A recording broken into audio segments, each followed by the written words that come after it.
全球气候变迁，这印度甲泰国的甘蔗产量嘛对咧减少。去年11月，这个糖的计数就已经创下12冬来上悬的纪录。虽然讲即马有小可回稳，也毋过业者甲民众也是真怨叹。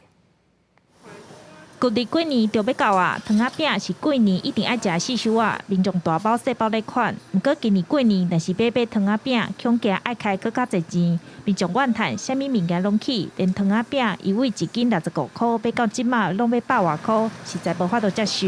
对65一直买，经过5、6冬了，真起甲比100。伊是逐年慢慢，拢一直起啊。5块至20块安尼啦。一斤哦，一斤就等于600公克。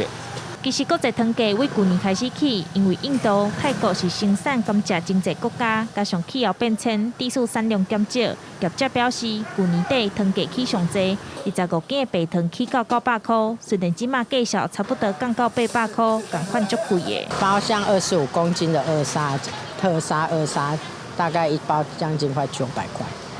对啊。然后到现在已经降到大概800块左右。全年的雨量无降，暗哥因迄个暴雨跟干旱的时期增多，这对甘蔗的迄个成长的影响是真大。台糖表示，国际糖价去年11月是上悬点，计数起到1公吨745美金，起了35.9%，是12冬以来上悬。即马计数虽然有较降落来一丝啊。